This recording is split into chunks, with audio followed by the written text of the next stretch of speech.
I work HR at a tech company in Berlin. Last March, our American parent company sent their VP of operations to oversee our mandatory Works Council elections. He landed Monday morning. By Tuesday afternoon, he was on a call with corporate lawyers in Boston. The VP walked into my office holding our election announcement like it was contaminated. "Explain this to me very carefully," he said. "You're telling employees to elect representatives who will have veto power over company decisions?" I explained that German law requires works councils in companies with 5 or more employees. The council has co-determination rights on social matters, consultation rights on personnel decisions, and must approve certain operational changes. He stared at me. "That's communism." I told him it's been German law since 1952. Before that, it was law in 1920. It's how labor relations work across most of Europe, but they can block our decisions. On certain matters, yes.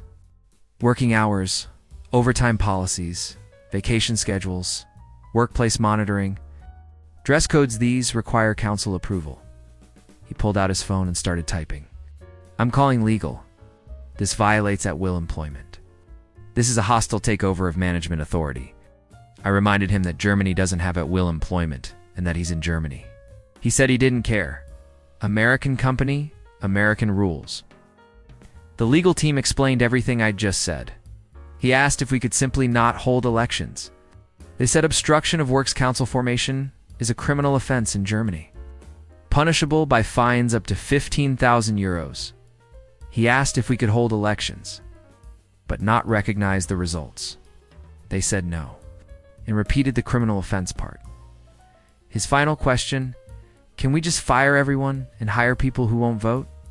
The lawyers went silent. Then one said, very slowly, "That would be exceptionally illegal." The elections happened. The VP flew back to Boston the day after. We got a memo 3 weeks later announcing his transition to new opportunities. An American colleague transferred to our Amsterdam office and lost it during her first week. She burst into the break room demanding to know who authorized the union takeover. There was no union takeover. Our company has a works council under Munich. It's required for companies with 50 employees in the Netherlands. Her issue was that she'd submitted a proposal to extend working hours during a product launch, and the council requested a consultation meeting. They're blocking my project. They weren't blocking anything. They wanted to discuss it first, as is their legal right. In America, I submit a proposal, and it gets approved. That's how business works. We don't need permission from the workers. I explained that the council members are also workers. They're elected by colleagues to represent employee interests. She'd need to present her proposal, explain the reasoning, and address their concerns. This is insane. They work for the company. I'm their superior. The council chair wasn't her subordinate. He worked in a completely different department. Also, being in management doesn't mean you can bypass consultation rights. She scheduled the meeting, but treated it like a hostile negotiation. She opened with, "I don't legally have to be here." The council chair calmly noted that actually, she did, under Dutch law. She said she'd checked with American legal, and they confirmed management authority supersedes local councils. The council chair pulled out his copy of the Works Councils Act. He read the relevant passages, in Dutch, then in English. Then asked if she'd like him to explain the legal penalties for ignoring consultation rights. She left the meeting and called Boston. Demanded they shut down this union. Boston's International Legal Council explained that it's not a union, it's a legally mandated works council, and attempting to shut it down would result in serious legal consequences. Her proposal was eventually approved after she actually consulted with the council and addressed their reasonable concerns about burnout and overtime compensation. She still refers to them as the Politburo. An American manager opened a satellite office in Munich and had a meltdown when he learned about co-determination rights. He called it forced collectivization of corporate governance. He'd hired 12 people and was informed he needed to allow works council elections. He said no. HR explained it wasn't optional. He said everything is optional if you're determined enough. His determination lasted until the German labor attorney explained the criminal penalties. Then he pivoted to preventing anyone from actually running. He called an all-hands meeting and delivered a speech about maintaining our American entrepreneurial culture, said Works Councils. Killed innovation in East Germany, and he wouldn't let it happen to his company. Someone pointed out that West Germany also had Works Councils. He said West Germany was socialist adjacent. One employee asked if they could still hold elections. He said, technically yes, but let's talk about loyalty. The labor attorney called him that evening. Turns out, threatening employees to discourage council participation is also illegal. Very illegal. The attorney used the phrase compounding your legal exposure 5 times. Elections happened. The council formed. The manager spent 6 months referring to council meetings as the Politburo sessions until the council chair filed a formal complaint about his hostile characterization of legal employee representation. He got a written warning from corporate. The warning mentioned that his behavior was jeopardizing the entire German operation and violating local law. He responded by saying he was defending Western values. Corporate moved him back to Texas 3 months later. In the exit interview, he said Germany had fallen to communism. Germany's been a capitalist democracy with worker participation rights for 7 years. Our French subsidiary hired an American CEO who discovered we have a Comite socially economique and assumed it was a labor strike committee. He demanded we disband it immediately. We explained it's legally mandatory for companies with 11 employees. He said he didn't care what French law said. I answer to shareholders, not bureaucrats. Someone mentioned the CSE members are elected by employees and have consultation rights on economic decisions, working conditions, and company strategy. He said, so they're running the company now? No. They have consultation rights. Management still makes decisions. But the CSE must be informed and consulted. That's insane. I'm not asking permission from the factory floor. The CSE includes office staff, engineers, and sales representatives, not just factory workers. Also, it's not asking permission, it's consultation. He tried to schedule management meetings without notifying the CSE. The CSE chair filed a complaint. He tried to implement a new scheduling system without consultation. Another complaint. He tried to restructure a department without informing the CSE. The labor inspector showed up. The inspector explained that CSE consultation rights are non-negotiable. The CEO said American management practices don't include committee review. The inspector said French law doesn't care about American management practices. He lasted 8 months. His replacement is French, understands French labor law, and maintains an excellent working relationship with the CSE. The former CEO now tells people that France is economically hostile to business.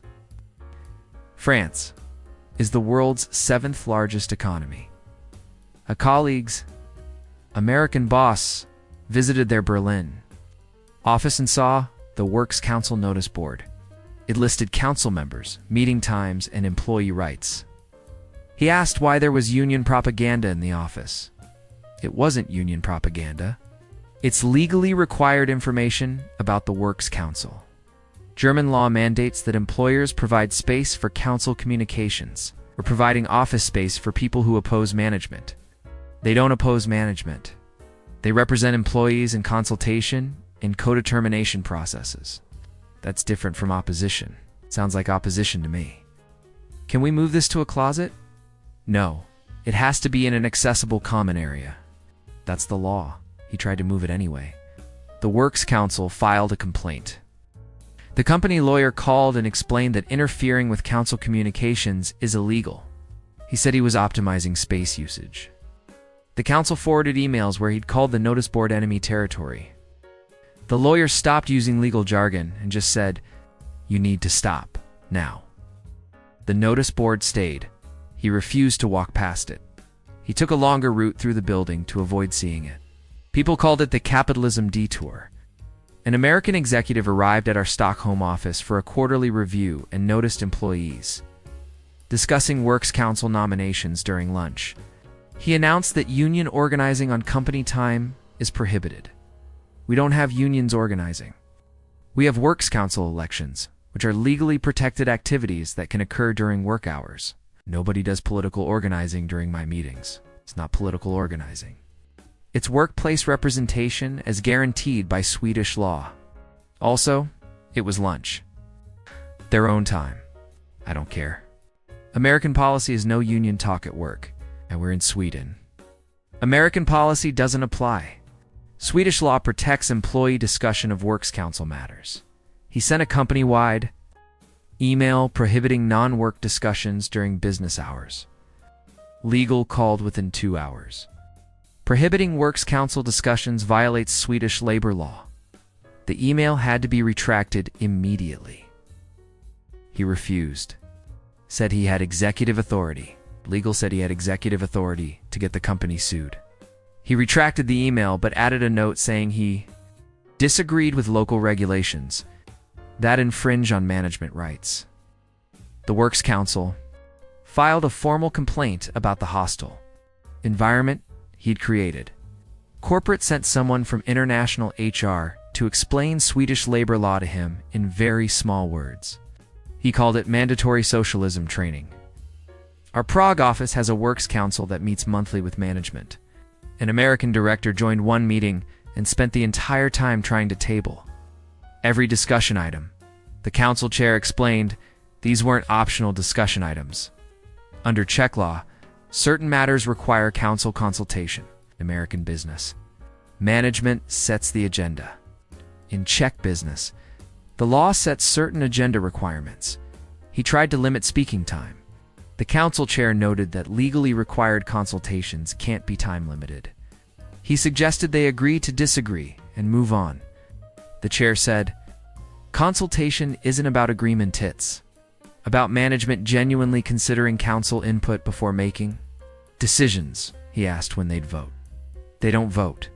Management makes decisions after consultation. He asked what the point was then. The point is that management must demonstrate they've genuinely considered employee representation input. Not just held a pro forma meeting. He called it bureaucratic theater. The council chair called it legally mandated labor relations. Stopped attending meetings. The council filed a complaint. He was mandated to attend. He attended but wore headphones. Another complaint corporate removed him from the Prague operation.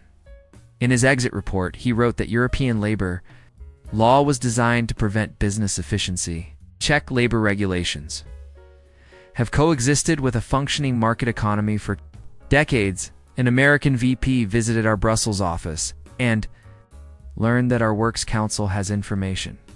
Writes about company finances. He called it corporate espionage. It's not espionage. Belgian law requires that Works Councils receive financial information about company performance, strategic decisions, and employment impacts. We're giving trade secrets to employees. We're giving legally mandated information to elected employee representatives who have confidentiality obligations. What if they leak to competitors? Council members are legally bound to confidentiality. Violations can result in dismissal and legal liability. But they need information to fulfill their consultation role. This is insane. In America, financial information is need to know. In Belgium, employee representatives legally need to know. He tried to provide redacted financial reports. The council rejected them as insufficient. He tried to hold information sessions without documents. Also rejected. He tried to classify everything as commercially sensitive. Labor inspector disagreed. He eventually provided the legally required information, but made council members sign additional NDAs for American legal compliance.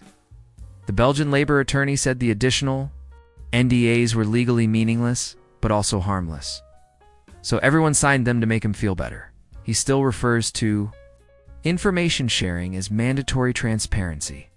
Theater, Belgian Works Councils have had information rights since 1948. Belgium remains a capitalist economy with successful businesses. Our Vienna office elected a works council, and the American regional manager demanded to approve the candidates first. He was told that's illegal. How can I have a council I didn't approve? Because employees elect the council? That's the entire point. Management doesn't choose employee representatives. What if they elect someone hostile to management? Then management will need to work with someone who may challenge their decisions, which is part of the accountability process. That's chaos. We need aligned team members. The Works Council isn't part of the management team. They're employee representatives with legally protected independence. He tried to interview candidates before elections. Illegal. He tried to suggest management-friendly candidates to employees. Also illegal. He tried to give better performance reviews to employees who promised not to run for the council. Very illegal.